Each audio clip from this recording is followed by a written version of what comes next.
এক plate chowmein আর মন ভরে যাওয়ার গ্যারান্টি। এমন চাউমিন দেখলে স্ক্রল করতে পারবেন না। ঘরেই বানালাম ভাইরাল চাউমিন। চাউমিন প্রেমীরা কোথায়? এটা শুধু আপনাদের জন্য। এটা দেখতে যেমন লোভনীয়, খেতে অসম্ভব মজা। চলুন তাহলে কথা না বাড়িয়ে রেসিপিতে চলে যাই। একটি প্যান বসিয়ে আগে থেকে আমি পানিটা ফুটতে দিয়েছি, দেন পানিটা ফুটে এসেছে। এরপরে আমি চাউমিনের প্যাকেট দুটো দিয়ে দিলাম। আপনারা চাইলে একটাও করতে পারেন, আমি আজকে দুটো করব। আর এখানে আমি তেল ইউজ করেছি, সেটা ভিডিওতে স্কিপ হয়ে গিয়েছে। তেলটা অবশ্যই দিবেন, তাহলে চাউমিনটা অনেক ঝরঝরে থাকবে। দেন দেখতে পাচ্ছেন এটা আমার একদম সিদ্ধ হয়ে গিয়েছে। এখন আমি পানি ঝরিয়ে নিলাম।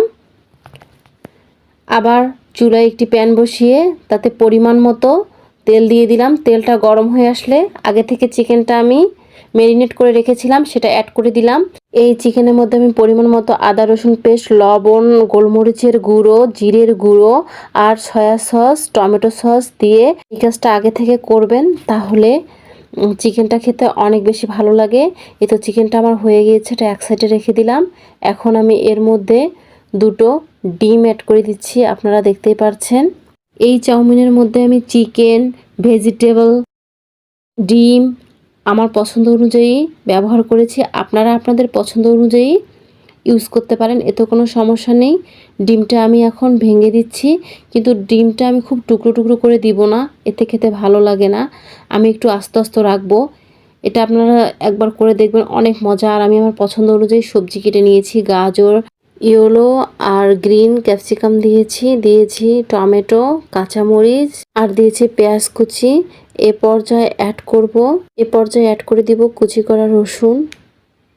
দেন দিয়ে সবগুলো একটু সময় নিয়ে ভেজে নিচ্ছি, আপনারা দেখতেই পারছেন। এটা খুব বেশি ভেজে নেওয়ার দরকার নাই, কারণ এটা আমরা সালাদ হিসেবে এমনিতেই খেতে পারি। দেন এ পর্যায়ে অ্যাড করে দিব 1 চামচ সয়া সস, দিয়ে দিব টমেটো সস 1 চামচ, দিয়ে দিব টমেটো কেচাপ 1 চামচ। দেন আবারও খুব ভালোভাবে নেড়ে নিব। নেড়ে নেওয়া হয়ে গেলে এ পর্যায়ে আমি চাউমিনটা অ্যাড করে দিব। দিয়ে সবগুলো উপকরণের সঙ্গে চাউমিনটা খুব ভালোভাবে সময় নিয়ে মিক্সড করব। দেন এর উপরে দিয়ে দিলাম চাট মশলা। আপনারা চাইলে চাট মশলাটা স্কিপ করতে পারেন, তবে দিলে খেতে ভালো লাগে। দেখতে পাচ্ছেন এখন আমি দুটো স্পুনের সাহায্যে খুব ভালোভাবে মিক্সড করে নিচ্ছি। এই সময় চুলার আঁচটা অবশ্যই মিডিয়ামে রাখতে হবে। দেন গাইস দেখতে পাচ্ছেন এটা আমি খুব ভালোভাবে মিক্সড করে নিয়েছি। আর আমার চাউমিনটা কতটা ঝরঝরে হয়েছে আপনারা দেখেই বুঝতে পারছেন। দেখতেই পাচ্ছেন আমার চাউমিনটা অলমোস্ট রেডি হয়ে গিয়েছে। আর এটা কতটা লোভনীয় হয়েছে, এটা দেখতে যতটা লোভনীয়, খেতে অসম্ভব মজা। আপনারা একবার এভাবে ট্রাই করবেন, ইনশাল্লাহ ভালো লাগবে।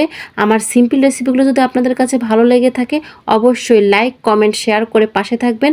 আজকের মতো এখানেই, নেক্সট কোনো ভিডিওতে দেখা হবে ইনশাল্লাহ।